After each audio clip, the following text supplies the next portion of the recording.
बच्चों आज हम स्टार्ट कर रहे हैं मैथमेटिकल टूल्स क्लास 11 फिजिक्स और उसमें एक वेरी इंपॉर्टेंट टॉपिक है हमारा डिफरेंशिएशन।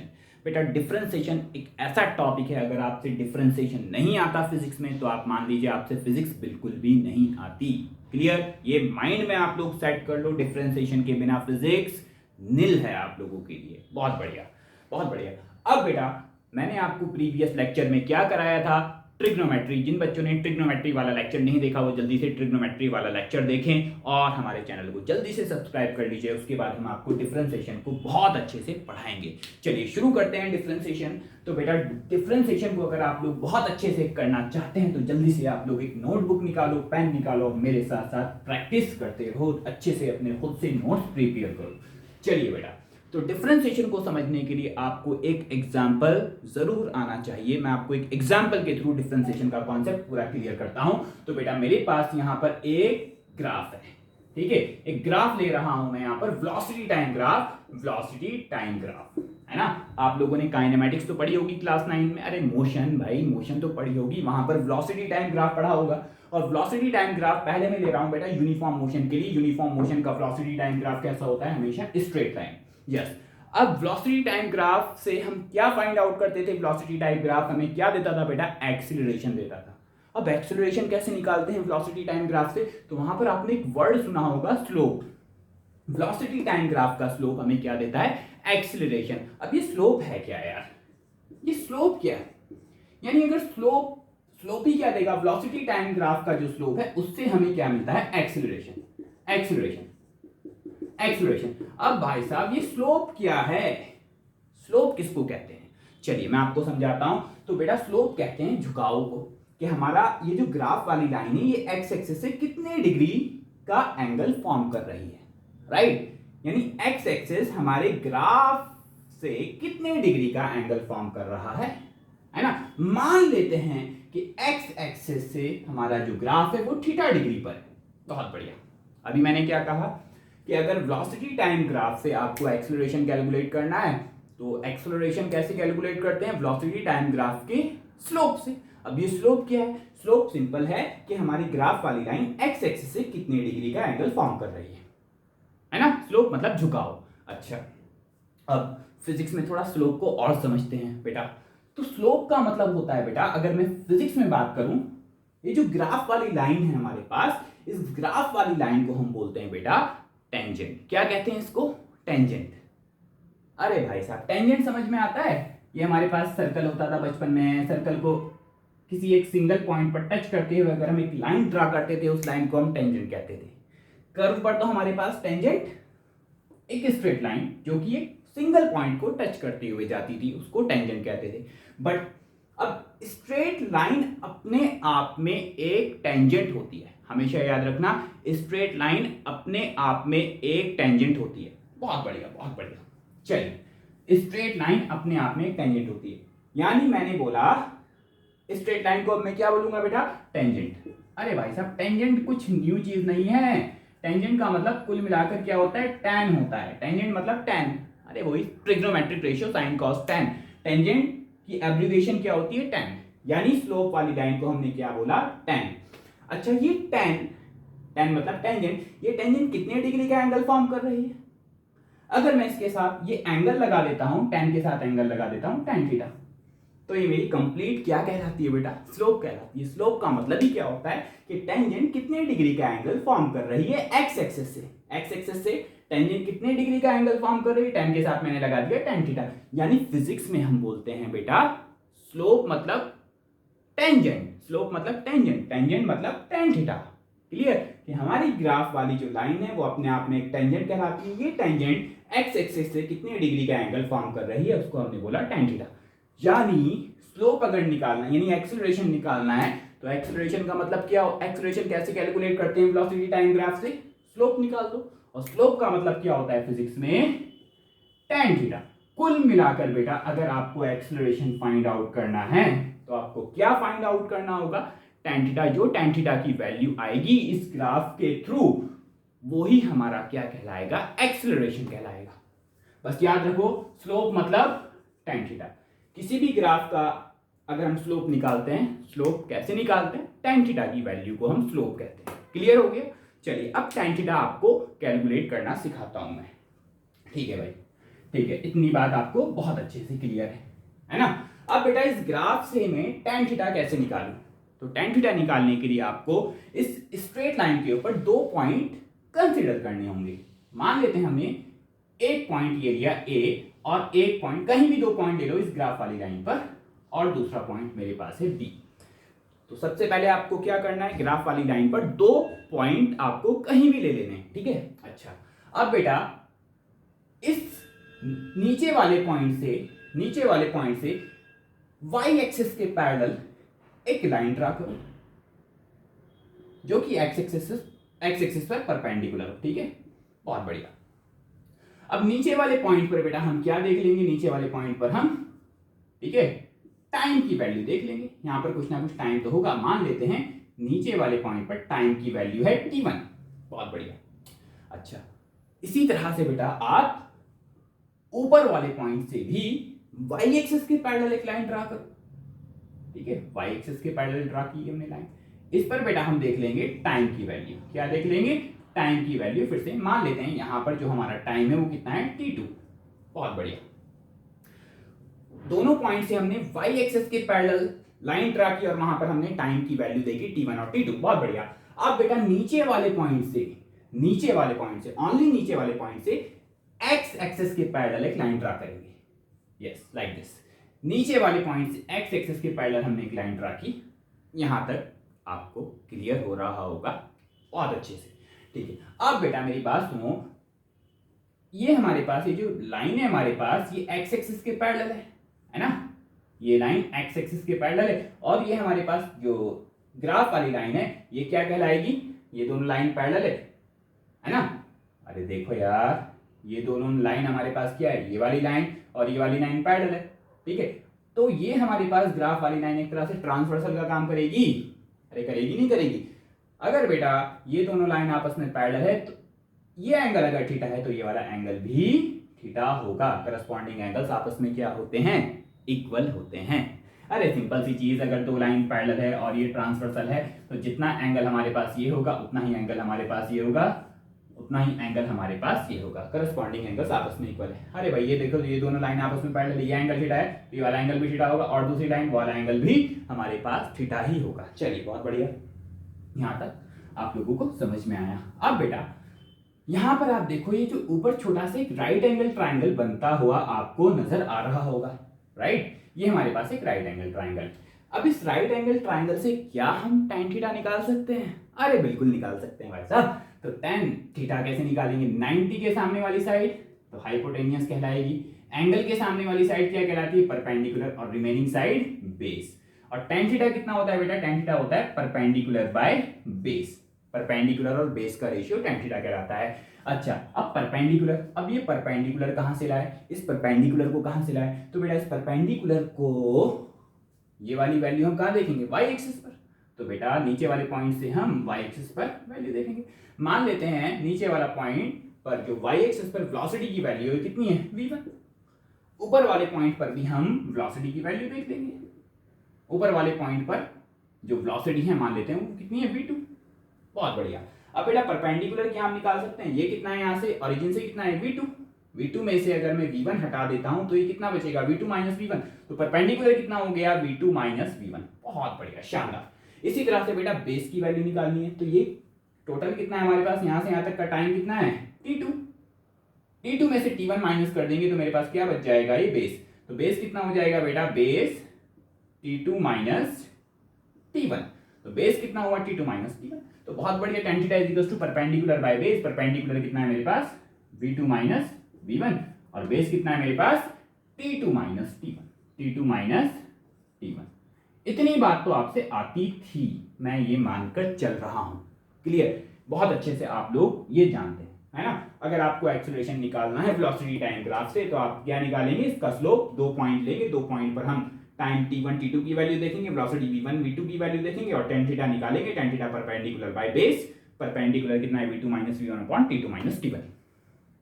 चलिए बहुत बढ़िया, यानी क्या हम बेटा इसको v2 माइनस v1 को क्या बोल देंगे, वेलोसिटी में चेंज। है ना। अरे फाइनल माइनस इनिशियल, ये फाइनल वेलोसिटी में से इनिशियल वेलोसिटी को माइनस करेंगे, क्या हम इसको लिख सकते हैं डेल्टा वी, यानी चेंज इन वेलोसिटी अपॉन, इसी तरह से टाइम का चेंज हो गया t2 minus t1, final time में से प्रीवियस टाइम को माइनस करेंगे तो ये डेल्टा t हो गया। यानी एक तरह से अगर मैं बात करूं बेटा एक्सेलरेशन कैसे निकालते हैं, वेलोसिटी में चेंज डिवाइडेड बाय टाइम में चेंज। वेलोसिटी का चेंज टाइम के साथ क्या कहलाता है, एक्सेलरेशन। अरे यही तो है यार। अच्छा अगर मैं आपसे बोलूं कि वेलोसिटी कहां पर आ रही है, वेलोसिटी कहां पर है, वाई एक्सिस पर। क्या वेलोसिटी वाई एक्सिस पर है, क्या हम ये बोल सकते हैं change in Y axis, change in Y. और टाइम कहां पर है, टाइम मेरा एक्स एक्सिस पर है, change in Y divided by change in X. क्या बात है। तो यही होता है एक्चुअल स्लोप का मतलब। स्लोप का मतलब क्या होता है, change in Y with respect to X, यानी वाई में कितना चेंज हुआ, एक्स के चेंज होने पर वाई में कितना चेंज हुआ। क्लियर। यहाँ पर कोई भी क्वांटिटी आ सकती है, अभी तो वेलोसिटी टाइम था, यहाँ पर हो सकता है आपके पास पोटेंशियल डिफरेंस ऑफ करंट, है ना, समझ रहे हो बात को। तो स्लोप मतलब tan थीटा निकालने का तरीका ये, दो लाइन लो, दो पॉइंट लो, उन पर वैल्यू देखो, x की वैल्यू देखो और y की वैल्यू देखो और tan थीटा निकाल कर लिख देंगे। tan थीटा क्या होगा, change in y upon change in x। बहुत अच्छे से क्लियर हुआ। ये किसके लिए है बेटा, जब हमारे पास स्ट्रेट लाइन वाला ग्राफ हो।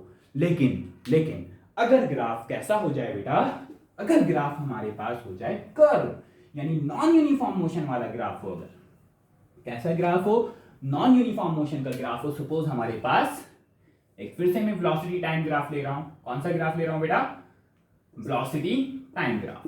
अब ये नॉन यूनिफॉर्म मोशन का ग्राफ कैसा है, कर्व। सपोज मेरे पास ये कर्व ग्राफ है। अब क्या हम ये सेम प्रोसीजर इस वाले ग्राफ में भी अप्लाई कर सकते हैं, चलिए करके देखते हैं। तो बेटा वेलोसिटी टाइम ग्राफ का स्लोप क्या देता है, एक्सीलरेशन। क्या देता है, एक्सीलरेशन। तो एक्सीलरेशन निकालने का तरीका क्या है, इस ग्राफ वाली लाइन पर हम 2 पॉइंट लेंगे भाई, 2 पॉइंट को एज्यूम करेंगे, है ना, ए और बी, जैसे वहां पर देखा था हमने, है ना, जैसे स्ट्रेट लाइन वाले केस में देखा था। अच्छा अब अगर मैं आपसे बात करूं कि पॉइंट ए पर, चलो मैंने टाइम की वैल्यू देख ली t1, पॉइंट बी पर भी मैंने देख ली टाइम की वैल्यू कितनी है t2, पॉइंट ए पर मैंने वेलोसिटी की वैल्यू देख ली v1, पॉइंट बी पर मैंने वेलोसिटी की वैल्यू देख ली v2। अब बनाना क्या है, यहां से क्या बनाना है बेटा, यहां से tan थीटा। अरे स्लोप मतलब, अरे वेलोसिटी टाइम ग्राफ का स्लोप ही तो क्या देता है हमें, एक्सेलरेशन। तो एक्सेलरेशन निकालने के लिए एक्सेलरेशन मतलब tan थीटा, एक्सेलरेशन मतलब tan थीटा, tan थीटा मतलब परपेंडिकुलर बाय बेस। अब tan थीटा कैसे निकाले, tan थीटा के लिए तो राइट एंगल ट्रायंगल चाहिए होगा। अच्छा फिर हमने क्या कहा था, अगर स्ट्रेट लाइन थी हमारे पास, स्ट्रेट लाइन थी अगर हमारे पास, तो हमने नीचे वाली लाइन से, नीचे वाले पॉइंट से एक्स एक्सिस के पैरेलल एक लाइन ड्रा की थी। तो हमारे पास पहले वाले ग्राफ में कंपेयर करो, पहले वाले ग्राफ में तो राइट एंगल ट्रायंगल, क्योंकि स्ट्रेट लाइन थी, राइट एंगल ट्रायंगल बन रहा था। बट इस वाले में तो राइट एंगल ट्रायंगल बनी नहीं, ये तो कर्व है हमारे पास, है ना, ये तो कर्व है बेटा, ये तो राइट एंगल ट्रायंगल है ही नहीं। इसका मतलब यहां पर तो हम कर्व वाले ग्राफ में तो स्लोप यहां पर तो कैलकुलेट नहीं कर सकते, लेकिन करेंगे। कैसे करेंगे, चलिए सीखते हैं। डिफरेंस समझ में आया ना, माइंड खोलो अपना बिल्कुल, तभी समझ में आएगा। थोड़ा सा ये लेक्चर लंबा होगा, ठीक है, बट हर एक पॉइंट आपका क्लियर होगा। अब करें तो भाई कैसे करें, tan थीटा निकालना है ना, tan थीटा निकालना है, चलिए तो निकालेंगे भाई, टेंशन ना लो। अब देखो करने का तरीका क्या है, मेरी बात को ध्यान से सुनो। तो भाई साहब ये हमारे पास वेलोसिटी टाइम ग्राफ है नॉन यूनिफॉर्म मोशन के लिए।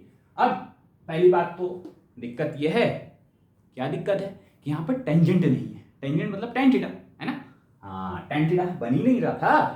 अरे भाई राइट एंगल ट्रायंगल बन ही नहीं रहा था। तो अब हम क्या करेंगे, 2 पॉइंट को बहुत नजदीक लो, जो हमने पॉइंट काफी दूर दूर लिए थे स्ट्रेट लाइन वाले ग्राफ में, बट यहां पर अगर कर्व हो तो 2 पॉइंट बहुत बहुत बहुत बहुत क्लोज लो। तो मैंने यहां पर एक पॉइंट ये लिया ए, और दूसरा पॉइंट मैंने जस्ट इसके बराबर में लिया, ये दूसरा पॉइंट है बी, बहुत बड़ी, है ना।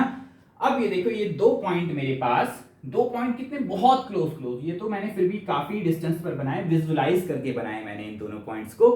फिर भी ये 2 पॉइंट कैसे जस्ट एक दूसरे के बराबर, यानी हम कह सकते हैं ए बी टेंडिंग टू 0, यानी ए और बी के बीच का जो गैप है लगभग 0, इतने पास है, जस्ट एक दूसरे को ओवरलैप करने ही वाले हैं, इतने क्लोज पॉइंट आपको लेने हैं, ठीक है। अच्छा, इन दो पॉइंट को क्लोज लेने से हमारा बेनिफिट क्या होगा?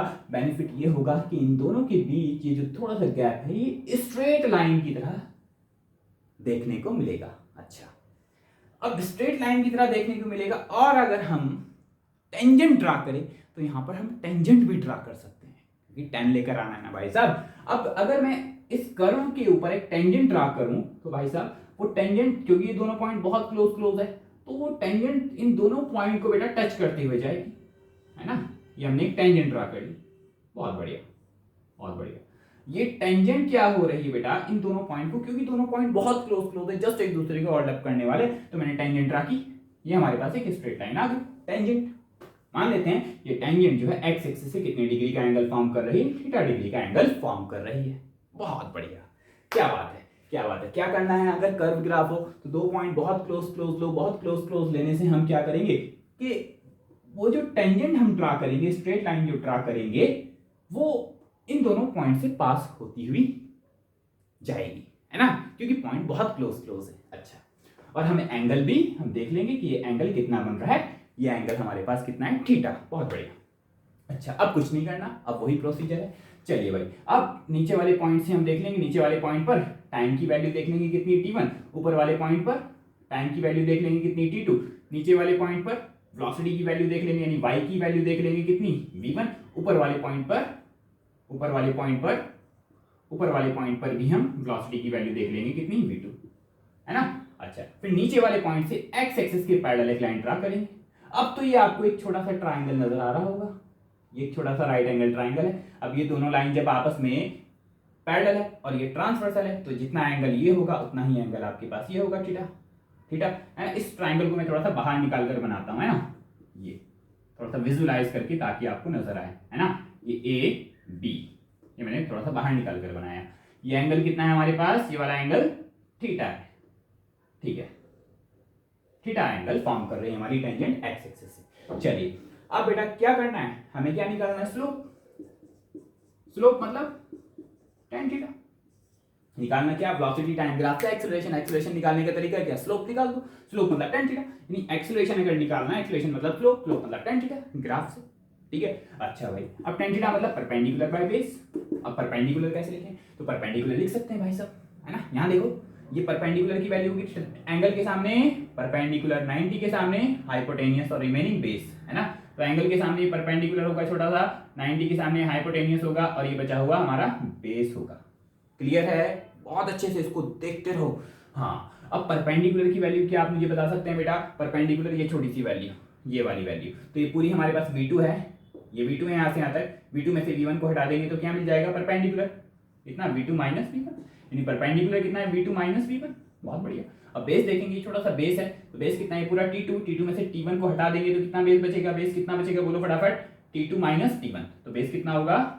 t2 minus t1।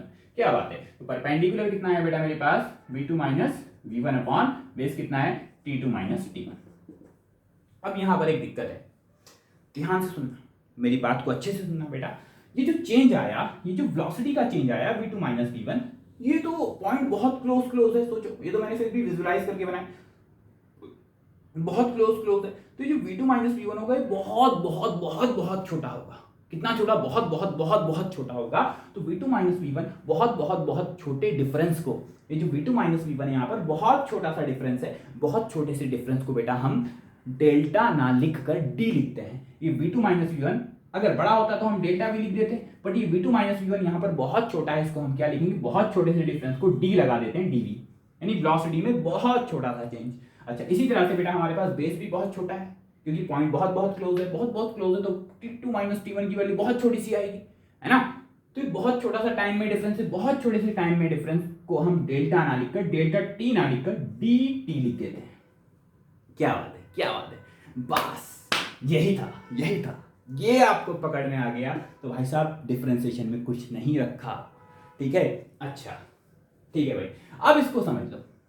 ये dv बाई dt क्या है हमारे पास? स्लोप। किसका?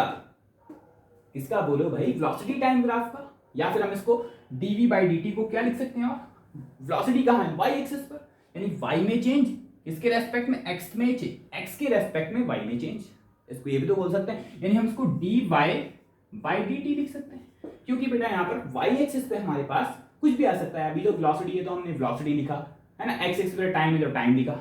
अगर कुछ ना हो, कुछ भी हो, तो हमने जनरल लिख दिया D Y by D T, D Y by sorry D T ना लिखकर D Y by D X, है ना। ये क्या है, वेलोसिटी में चेंज। वेलोसिटी में चेंज कहाँ हो रहा है, वाई में चेंज, यानी वाई में चेंज डी वाई।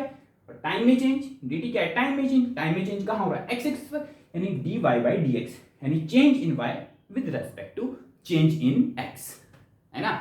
एक्स के चेंज होने पर वाई में कितना चेंज हो रहा है, ये D Y by D x को पकड़ लो, ठीक है।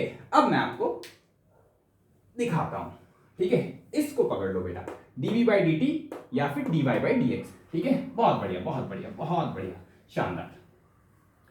तो मैंने क्या बोला बेटा, D Y by D X, यानी ये D Y by D X, है ना। आप बोल सकते हैं डीवी बाई डीवी, ये क्या है डीवी, इसको क्या बोला हमने डीवी, बहुत छोटे से चेंज, इसको क्या बोला डी, है ना। तो D Y by D X है क्या हमारे पास, इसको पढ़ने का तरीका सीखो, यही है डिफरेंशिएशन, इसी को डिफरेंशिएशन बोलते हैं। इसको पढ़ने का तरीका सीखो, change in Y with respect to X, यानी वाई में जो चेंज हुआ एक्स के रेस्पेक्ट में कितना हुआ, ठीक है। और दूसरा तरीका सीखो, इसको हम बोलते हैं differentiation, differentiation of Y with respect to X. इसी को बेटा चेंज को, y में चेंज होना x के रेस्पेक्ट में क्या कहलाता है, differentiation of y with respect to x। dy by dx मतलब differentiation of y with respect to x, या फिर dv, अगर ये भी लिखा होगा dv बाई dt, इसका मतलब क्या है, differentiation of velocity with respect to time. Clear हुआ, यस, यही है बेटा मेन फंडा, यही है मेन फंडा। चलिए इसको समझ लो बेटा, अगर कहीं आपके पास ये लिखा है d theta upon D X, इसका मतलब क्या है, इसका मतलब ये है change in theta with respect to change in X, यानी थीटा में कितना चेंज हो रहा है एक्स के चेंज होने पर। अगर कहीं लिखा है D Z by D T, इसको क्या पढ़ेंगे, change in Z with respect to T. कहीं अगर आपके पास लिखा है D A by D B, इसका मतलब क्या है, change in A with respect to B, change in A with respect to B, ठीक है, बहुत बढ़िया। या फिर इसको क्या बोलेंगे, change in A with respect to B, इसको बोलेंगे differentiation of A with respect to B, ठीक है।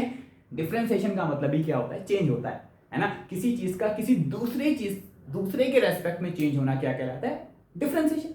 तो D A by D B, तो इसको बोलो change in A with respect to B, या फिर हम इसको और क्या बोलेंगे, इसको बोलेंगे differentiation of A with respect to B. क्या बोलेंगे, differentiation of A with respect to B. जैसे D Y by D X, इसको क्या बोलेंगे, differentiation of Y with respect to X. चलिए पकड़ लो बेटा इस बात को, जितनी बातें बता रहा हूं इनको नोट करते रहो अपने लफ्जों में, ठीक है, अपनी लैंग्वेज में। हाँ, तो मैंने बोला D Y by D X, D Y by D x को क्या बोलेंगे, differentiation of Y with respect to X, है ना। देखो इसको और लिखने का तरीका भी होता है, इसको D upon D X, D upon D x को थोड़ा अलग लिख देते हैं और थोड़ा सा y को गैप देकर लिख देते हैं, ठीक है। इसका मतलब ये है, देखो इसको पढ़ो, इस फैक्टर को आप समझ लेंगे, है ना। इसको क्या बोलेंगे, differentiation with respect to x, ये थोड़ा पढ़ने का तरीका है, differentiation with respect to x of y, differentiation with respect to x of y, इस तरह से भी इसको बोला जाता है। चलिए बहुत बढ़िया, इतनी बात आपको समझ में आती है तो आप लोगों का बेटा डिफरेंशिएशन क्लियर हो जाएगा।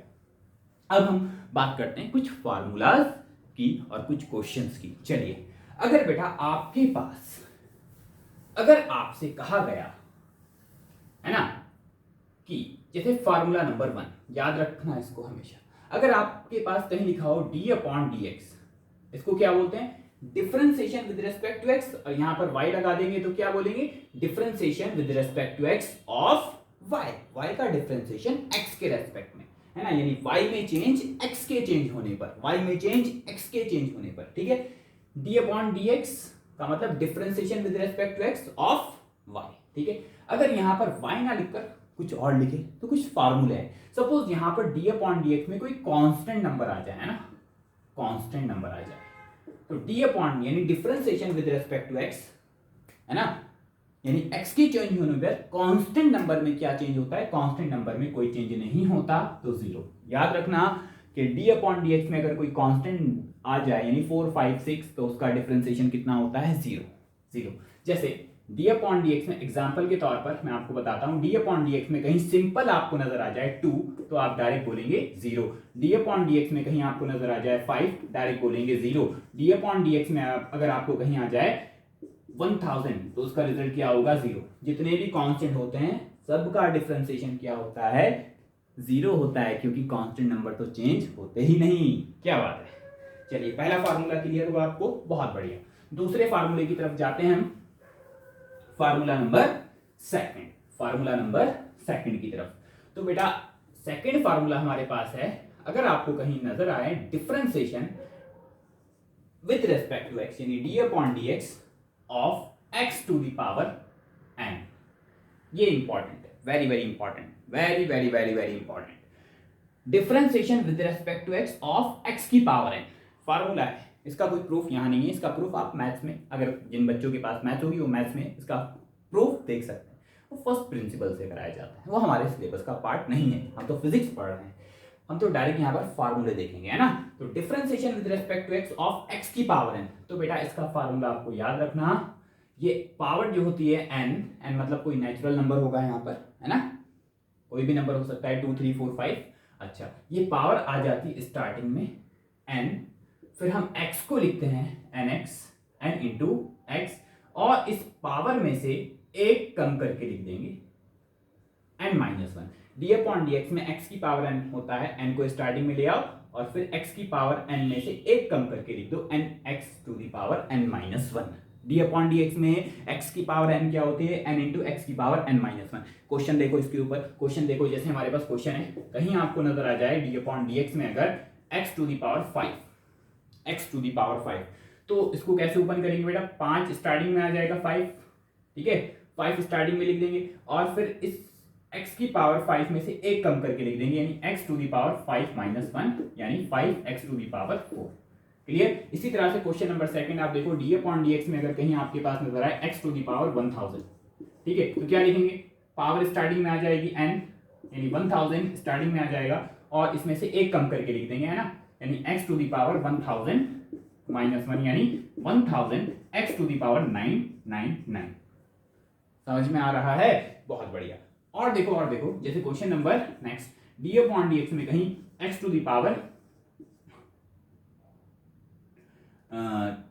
20 टू दी पावर 20 आ जाए, तो क्या लिखेंगे भाई साहब, क्या लिखेंगे, जल्दी बोलो फटाफट। 20 टू दी पावर 20 ये नंबर है हमारे पास, इसको स्टार्टिंग में लिखेंगे 20 टू दी पावर 20 और x to the power 20 to the power 20 minus 1, ठीक है, बहुत बढ़िया। यहां तक क्लियर हो रहा है ना। अरे भाई सिंपल है, बहुत सिंपल है। चलिए यहां तक आपको समझ में आया, ठीक है, ये फार्मूला आपको क्लियर हुआ। इसके ऊपर और क्वेश्चन देते हैं, टेंशन ना लो, क्वेश्चन पे ही क्वेश्चन हम करते जाएंगे और आगे बढ़ते जाएंगे। चलिए टेंशन नहीं लेना। जैसे एक क्वेश्चन और है हमारे पास, सपोज आपके पास कहीं डी अपॉन डी एक्स में 5x टू दी पावर 20 लिखा हुआ है, इसको कैसे करें, है ना। तो बेटा अगर कांस्टेंट चल रहा हो ना, उसका वो तो चेंज होता ही नहीं, अगर सिर्फ कांस्टेंट हो तो 0 लिखेंगे, कांस्टेंट के साथ वेरिएबल है तो क्या करेंगे, तो इस कांस्टेंट को हम बेटा डिफरेंशिएशन से बाहर ले लेंगे, है ना, इस 5 को बाहर ले लेंगे और डी अपॉन डी एक्स में फिर से इस x टू दी पावर 20 को लिखेंगे। अब तो हो गया, फार्मूले वाली शेप बन चुकी, डी अपॉन डी एक्स में x की पावर n, 5 अपना बाहर चलता रहेगा, डी अपॉन डी एक्स में x की पावर n का क्या हो जाएगा, n इंटू पावर स्टार्टिंग में आएगी into x to the power 20 minus 1 यानी 5 into 20 into x to the power 90 यानी 5 20 जा 100 x to the power 90। Clear है बात, क्लियर है, ठीक है। इसी तरह से और देखो एक question, D upon D x में अगर कहीं लिखा हुआ है 20x to the power 2, 20 into x to the power 2, तो भाई साहब इसका क्या होगा, जल्दी बोलो फटाफट, 20 बाहर आ जाएगा, दिखा करो पहले, फिर डी अपॉन डी एक्स में x टू दी पावर 2 लिखो, बस 20 को पहले बाहर करके लिखो। अब डी अपॉन डी एक्स में x टू दी पावर 2 का क्या हो जाएगा, 20 तो अपना बाहर चलता रहेगा, डी अपॉन डी एक्स में x की पावर n, इस n को स्टार्टिंग में लिखेंगे इंटू इसमें से बेटा x की पावर में से एक कम करके लिख देंगे, x to the power 2 minus 1, तो 20 टू 40, 2 माइनस 1 x की पावर 1, 40x आ जाएगा आंसर। क्लियर है? बहुत बढ़िया। आगे चलते हैं बेटा, दो फार्मूले हमने बहुत अच्छे से क्लियर कर लिए, ठीक है। इसी तरह से बेटा हम नेक्स्ट चलते हैं, एक और क्वेश्चन देते हैं, एक और अच्छा वाला क्वेश्चन, ठीक है। जैसे अगर आपके पास कहीं लिखा हुआ हो question important, D upon D x में एक्स स्क्वायर प्लस 5x³, इसका डिफरेंशिएशन कैसे करेंगे, चलिए देखते हैं। तो बेटा हम क्या करेंगे, पहले डी अपॉन डी एक्स को इस ब्रैकेट से मल्टीप्लाई करा दो, तो डी अपॉन डी एक्स में एक्स स्क्वायर हो जाएगा, फिर डी अपॉन डी एक्स ही 5x³ से भी करा दो, plus d upon D x में 5x³, तो ये तो सिंपल है, डी अपॉन डी एक्स में x की पावर n कितना हो जाएगा, n स्टार्टिंग में लिखेंगे n into x to the power 2 - 1, direct लिख दूं x टू द पावर 2 - 1 यानी x, अरे लिख लो यार पहले n into x to the power n - 1, ठीक है, प्लस ये कांस्टेंट आ रहा है तो इसको बाहर लिखेंगे, डी अपॉन डी एक्स में एक्स टू द पावर 3 लिखेंगे, है ना। अब ये तो हो जाएगा 2x प्लस 5, अब इसका करेंगे डी अपॉन डी एक्स में x to the power n starting में आ जाएगा into x to the power 3 - 1, 3 - 1, बहुत बढ़िया, तो 2x प्लस 5 3 15 एक्स स्क्वायर। इस तरह से क्वेश्चंस आपको सॉल्व करने पड़ेंगे, ये सारी चीजें फिजिक्स में यूज होंगी, क्लियर, इनकी प्रैक्टिस करते रहो मेरे साथ साथ। चलिए एक और क्वेश्चन देते हैं बेटा आपको, एक और क्वेश्चन देते हैं, ये मेन फार्मूला है, इसका मेन फार्मूला है डिफरेंशिएशन का, ठीक है, बहुत जगह यूज होता है। अगर बेटा आपके पास कहीं डी अपॉन डी एक्स में जैसे एक्स टू दी पावर 3/2 आ जाए, क्या करेंगे, सिंपल वही प्रोसीजर, क्या करेंगे, पावर यानी n को स्टार्टिंग में लिखेंगे 3/2 into x to the power 3/2 - 1, simple है, यानी 3/2 अपना बाहर चलता रहेगा, और x टू दी पावर यहाँ पर हम एलसीएम लेकर सॉल्व कर लेंगे, 2 और 1 का एलसीएम 2, 3 - 2 कितना हो जाएगा, 3/2 into x to the power 3 - 2 यानी 1/2, बहुत बढ़िया, ये आंसर रहेगा, ठीक है। एक और क्वेश्चन देखते हैं बेटा इंपॉर्टेंट, ये रूट मैं आपको बताता हूं, रूट कैसे सॉल्व करते हैं डिफरेंशिएशन का। जैसे कहीं आपके पास आ जाए डी अपॉन डी एक्स में स्क्वायर रूट ऑफ एक्स, हाँ भाई, ठीक है, इंपॉर्टेंट है, इसको कैसे सॉल्व करेंगे, तो हमें तो पावर वाला फार्मूला पता है, तो हम क्या करेंगे, इस रूट को हटाएंगे तो क्या लिख देंगे, एक्स की पावर, रूट का मतलब क्या होता है, पावर हाफ, यानी हम इसको लिख सकते हैं डी अपॉन डी एक्स में, पहले लिखेंगे, फार्मूला अप्लाई नहीं करना, पहले इसको रूट को हटाते हैं, डी अपॉन डी एक्स में x to the power half, अब तो सिंपल हो गया, डी अपॉन डी एक्स में x to the power n, अब इस लगा लो, X to the power n का क्या होता है, n into x to the power n - 1, यानी n into x to the power, अब इसको सॉल्व कर लेंगे, एलसीएम 2 1 का कितना हो जाएगा 2, तो ये हो जाएगा 1 माइनस, जल्दी बोलो 2, यानी हमारे पास आ जाएगा 1/2 into x to the power -1/2। अच्छा, इसको थोड़ा सा और रूट में ही आंसर छोड़ना है इसका, तो 1/2 और ये पावर नीचे आकर क्या हो जाती है, पॉजिटिव हो जाती है, एक्स टू दी पावर 1/2, अब पावर हाफ का मतलब क्या होता है, रूट, तो 1/2 इंटू 1/, पावर हाफ को क्या लिख सकते हैं, रूट में लिख सकते हैं रूट एक्स, यानी क्या हो जाएगा 1/2 रूट एक्स। क्लियर है, यहाँ तक क्लियर है, बहुत बढ़िया। चलिए नेक्स्ट फार्मूले की तरफ चलते हैं, जल्दी से इसको नोट करते रहो फटाफट। चलिए बेटा नेक्स्ट की तरफ चलते हैं, फार्मूला नंबर 3, अगर कहीं आपको नजर आए डी अपॉन डी एक्स में सिर्फ x नजर आ जाए, तो इसका मतलब क्या, पहले तो एक बार खुद से सोचकर बताओ, डी अपॉन डी एक्स में x, अगर सिर्फ x हो डी अपॉन डी एक्स में x, तो इसका आंसर होता है 1। कैसे होता है, उसी फार्मूले के अकॉर्डिंग मैं आपको बता देता हूं, यही इसी फार्मूले के अकॉर्डिंग, यहाँ पर पावर 1 मानो है ना, तो डी अपॉन डी एक्स में x की पावर 1, तो क्या होगा 1 into x to the power 1 - 1 यानी कितना हो जाएगा 1 into x to the power 1 - 1, 0, किसी भी चीज की पावर 0 की वैल्यू कितनी होती है 1, तो 1, तो याद रखना डी अपॉन डी एक्स में अगर सिर्फ x लिखा हुआ हो तो डायरेक्ट आंखें बंद करके हम उसको क्या लिख देंगे, only 1, D upon D x में x बोले तो 1। चलिए बहुत बढ़िया, इसके बाद फार्मूले नंबर 4 की तरफ पहुंचते हैं हम। अगर कहीं आपको फोर्थ में डी अपॉन डी एक्स में अगर कोई एक्सपोनेंशियल फंक्शन आ जाए, यानी e to the power x लिखा हुआ नजर आ जाए, तो d अपॉन डी एक्स में e to the power x का आंसर सिर्फ e to the power x ही होता है। d अपॉन डी एक्स में अगर e क्या है, एक exponential function, d upon D x में e की पावर x बोले तो e की पावर x ही होता है, ठीक है। फिफ्थ फार्मूले की तरफ, d अपॉन डी एक्स में अगर कहीं आपको log x नजर आ जाए, log x अगर आपको कहीं दिखा हुआ मिल जाए, तो d अपॉन डी एक्स में log x का होता है बेटा 1/x, है ना, d अपॉन डी एक्स में log x क्या होता है 1/x।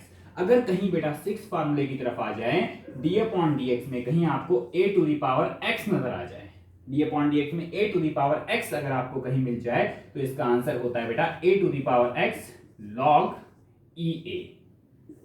क्लियर? चलिए इसको समझ लेते हैं, जैसे इसका एग्जांपल देख मैं आपको बताता हूं। जैसे आपको कहीं डी अपॉन डी एक्स में लॉग 2 नजर आ जाए, लॉग 2 है ना, लॉग 2 नहीं, सपोज लॉग, ये तो सिंपल है, डी अपॉन डी एक्स में सपोज हमारे पास लॉग 2x नजर आ जाए, है ना, एग्जांपल के तौर पर डी अपॉन डी एक्स में लॉग 2x, तो बेटा क्या होगा इसका, ध्यान से सोचो, डी अपॉन डी एक्स में log 2x का 1 upon 2x।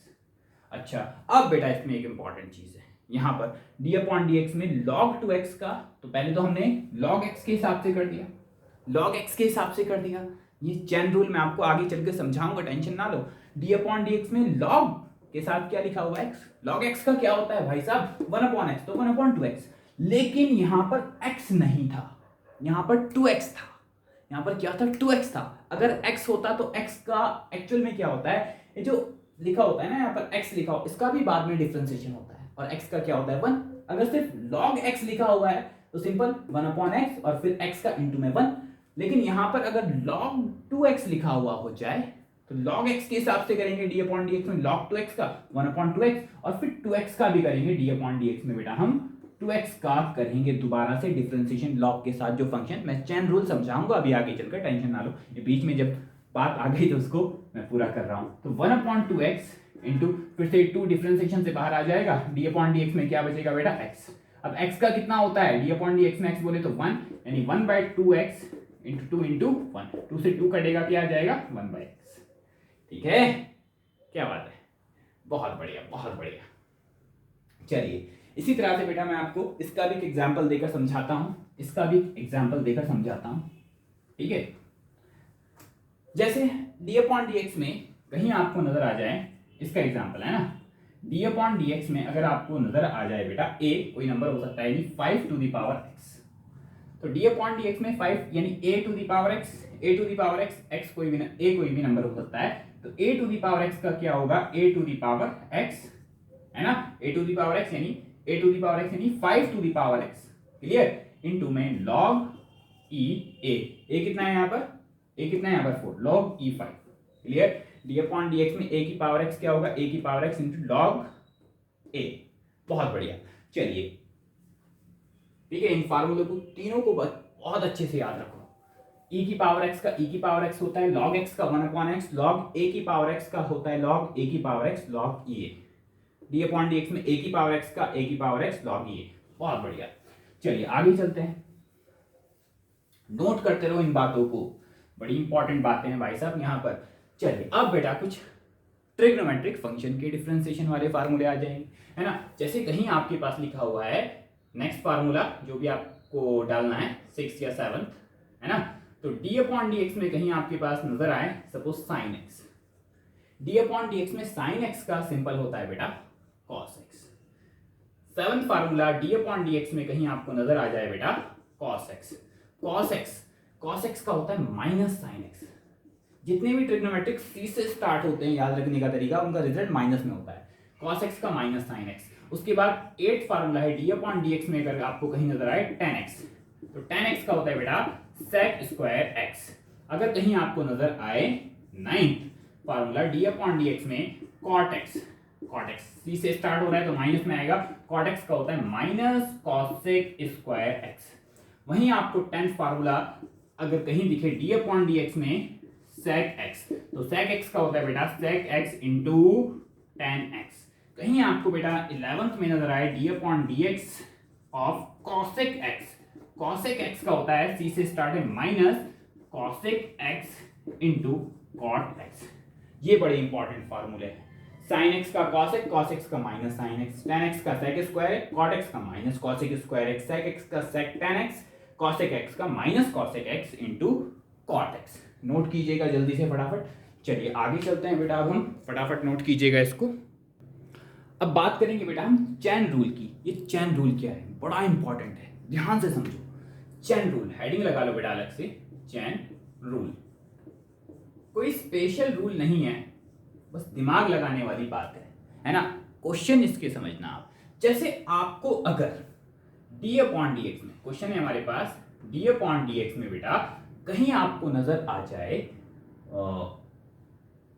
X to the power या ऐसे समझो x plus 1 to the power 3।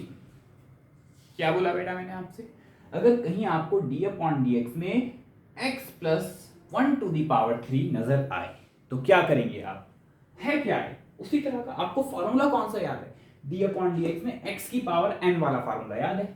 इसको देखो, इससे रिलेट करो, डी अपॉन डी एक्स में x to the power n क्या होता है, n into x to the power n minus 1। पहले तो आप इसको x प्लस 1 को x मानकर फॉर्मूला अप्लाई कर दो, ये वाला।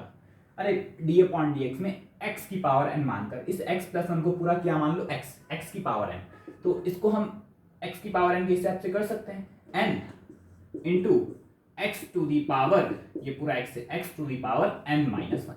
यहाँ तक कोई प्रॉब्लम नहीं। अच्छा अब बेटा ये x प्लस 1 है, यहाँ फर्क पड़ेगा, अभी तो इसमें हो सकता है ना पड़े बट आगे चलकर पड़ेगा। अभी x प्लस 1 है, इसका भी दोबारा से इंटीग्रेशन सॉरी डिफरेंशिएशन करेंगे, इसका भी दोबारा से हम डिफरेंशिएशन करेंगे। अगर ये x होता तो यही छोड़ देते हैं क्योंकि x का क्या होता है 1, बट ये x प्लस 1 है तो इसका करना पड़ेगा। तो डी अपॉन डी एक्स में एक बार तो हमने पावर के हिसाब से किया, एक बार बचा हुआ जो है x प्लस 1 उसका भी हम करते हैं जैसे x प्लस 1। क्लियर, तो बेटा ये हो जाएगा 3x plus 1 to the power 2 और डी अपॉन डी एक्स में इसको x प्लस 1 से अंदर मल्टीप्लाई करा दो, डी अपॉन डी एक्स में x plus d upon D x 1 से डी अपॉन डी एक्स में 1 है ना। तो 3x प्लस 1 का whole square, d upon D x में x का कितना होता है 1 और 1 का कितना होता है 0, तो कुल मिलाकर 3x प्लस 1 का होल स्क्वायर इंटू 1 यानी 3x प्लस 1 का होल स्क्वायर। यहां पर तो ऐसा लग रहा है कि भाई फर्क नहीं पड़ा, अभी मैं एक क्वेश्चन और दूंगा वहां पर फर्क पड़ेगा। चलिए देखते हैं, जैसे नेक्स्ट क्वेश्चन खुद से ट्राई करना इसी फार्मूले इसी मेथड को अप्लाई करके। नेक्स्ट क्वेश्चन है अपने पास, जैसे क्वेश्चन है बेटा हमारे पास डी अपॉन डी एक्स में suppose x square plus 3x to the power 3। हाँ यहां पर मजा आएगा है ना चैन रूल लगाने में। तो क्या है हमारे पास, डी अपॉन डी एक्स में x की पावर n की फॉर्मेट चल रहा है, तो पहले तो इस पूरे को x मानकर x की पावर n के हिसाब से ये वाला फार्मूला अप्लाई करो। तो कैसे हो जाएगा बेटा, n into x to the power n minus 1। यहाँ तक कोई प्रॉब्लम नहीं। अब बेटा इसका भी हम दोबारा से क्या करते हैं, डिफरेंशिएशन करते हैं। इसका एक बार तो पावर के हिसाब से कर दिया, बचा हुआ जो है बेस का भी दोबारा डिफरेंशिएशन करेंगे। तो डी अपॉन डी एक्स में बेटा एक्स स्क्वायर प्लस 3x का भी डिफरेंशिएशन करेंगे, तो हो जाएगा 3x square plus 3x to the power 3 minus 1 2। अब डी अपॉन डी एक्स को बेटा इस ब्रैकेट से मल्टीप्लाई करा दो, तो ये हो जाएगा डी अपॉन डी एक्स में x square plus d upon D x में हमारे पास 3x। बहुत बढ़िया, थोड़ा सा सिंप्लीफाई करो, D 3x square plus 3x का होल स्क्वायर 3x, ये सिंपल लिख दिया हमने। अच्छा डी अपॉन डी एक्स में एक्स स्क्वायर का कितना हो जाएगा बेटा, ये तो सिंपल x की पावर n के हिसाब से x की पावर n, तो n into x to the power n minus 1 simple plus. अब ये कांस्टेंट तो बाहर आ जाएगा है ना, वेरिएबल के साथ है तो कांस्टेंट बाहर आ जाएगा, 3 डी अपॉन डी एक्स में x लिखेंगे। ठीक है, बहुत बढ़िया।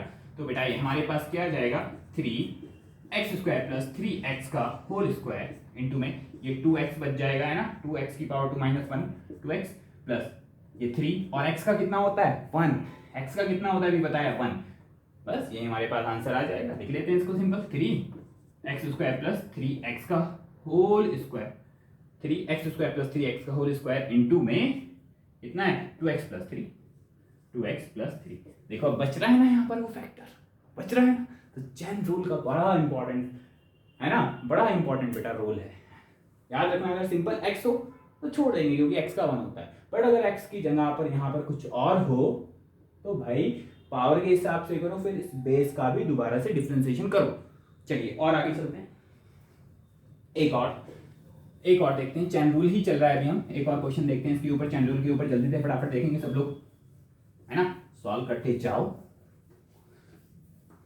नेक्स्ट क्वेश्चन जैसे डी अपॉन डी एक्स में आपके पास कहीं आ जाए x square plus sine x का होल स्क्वायर। ठीक है, सॉल्व करो एक बार, खुद से ट्राई करो फटाफट। चलिए तो बेटा पहले क्या करेंगे, x की पावर n के हिसाब से कर देंगे, तो x की पावर n के हिसाब से क्या, n स्टार्टिंग में आएगा n into x, n into ये पूरा x to the power n minus one. Clear. अब बेटा इस बेस का भी करेंगे differentiation, d upon D x लेंगे इसका, है ना, इसको हटा देते हैं, डी अपॉन डी एक्स में इस बेस का दोबारा से करेंगे x square plus sine x. चलिए बहुत बढ़िया, तो two x square plus sine x का, है ना, टू माइनस वन वन हो जाएगा।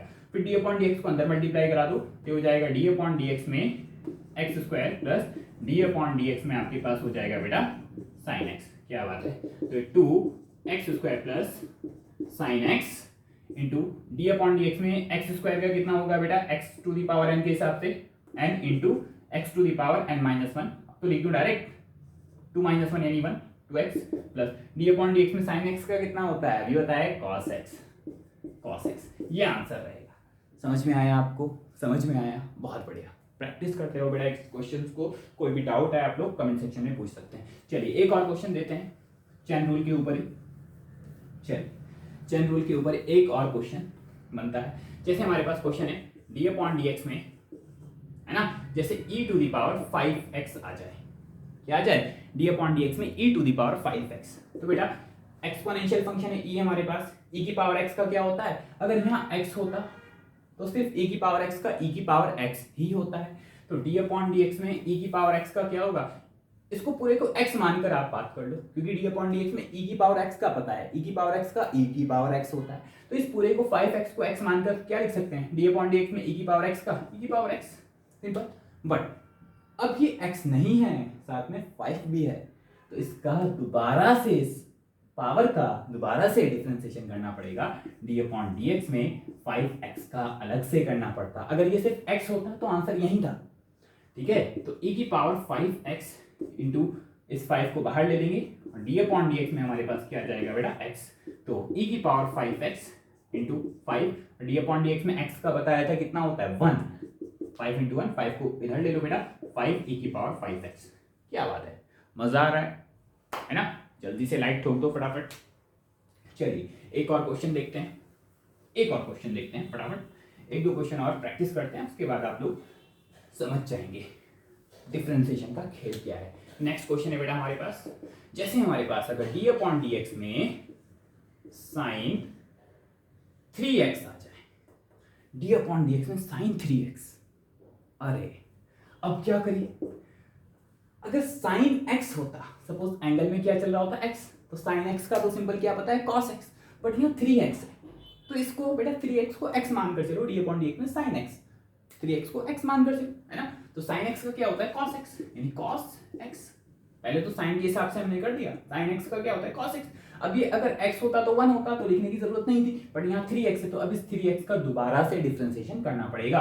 तो d अपॉन डी एक्स में हमारे पास 3x का भी करना होगा, तो बेटा हो जाएगा cos 3x इंटू 3 को बाहर लेंगे, d अपॉन डी एक्स में कितना आ जाएगा हमारे पास x, तो ये हो जाएगा cos 3x into 3 into d upon D x में x का कितना होता है 1, तो ये हो जाएगा 3 cos 3x। क्या बात है, क्या बात है, ठीक है। एक क्वेश्चन आप लोग ट्राई करो, मैं आपको देता हूं जल्दी से, जल्दी फटाफट ट्राई करो, फटाफट फटाफट फटाफट। जैसे हमारे पास क्वेश्चन है बेटा d अपॉन डी एक्स में cos x square plus 5, cos x square plus 5, तो जल्दी से करो। तो cos x, अगर ये x होता तो सिंपल cos x का माइनस साइन x होता, बट ये cos x स्क्वायर प्लस 5 है, तो इसको x मानकर कर लो, क्या टेंशन। तो cos x का क्या होता है minus sine x, minus sine x। अब ये अगर x नहीं है तो इसका एंगल का दोबारा डिफरेंशिएशन होगा, d अपॉन डी एक्स में हमारे पास क्या x स्क्वायर प्लस 5 का भी होगा, तो minus sine x square plus 5 into d upon D x को x स्क्वायर से ब्रैकेट से मल्टीप्लाई कराओ, d अपॉन डी एक्स में हमारे पास हो जाएगा x square plus d upon D x में हमारे पास हो जाएगा बेटा 5। क्या बात है, तो minus sine x square plus 5 angle में चल रहा है, ठीक है, into d upon D x में x स्क्वायर का कितना हो जाएगा बेटा x की पावर n के हिसाब से 2 इंटू एक्स की पावर 2 माइनस 1 यानी 2x प्लस 5 का 0, कांस्टेंट नंबर अगर सिर्फ और सिर्फ कांस्टेंट हो तो 0, तो ये हो जाएगा हमारे पास, इसको पहले लिख लो, 2x को पहले 2x प्लस 0 2x को पहले लिखेंगे minus 2x into sine x square plus 5। Clear है, क्लियर है, यहाँ तक आपको क्लियर हुआ तो बेटा बहुत इजी हो जाएगा आपके लिए डिफरेंशिएशन, ठीक है, चलिए आज की वीडियो को हम यहीं पर लास्ट करते हैं। इसके बाद हम आपको दो चीज़ें और पढ़ाएंगे डिफरेंशिएशन के अंदर। एक है हमारे पास मल्टीप्लिकेशन रूल, एक है डिवीजन रूल, फिर डिफरेंशिएशन की एप्लीकेशन ऑफ डिफरेंशिएशन, वो है मैक्सिमा एंड मिनिमा, उसको हम नेक्स्ट वीडियो में कवर करेंगे। आज की इस वीडियो को हम यहीं लास्ट करते हैं। All the very best, thank you.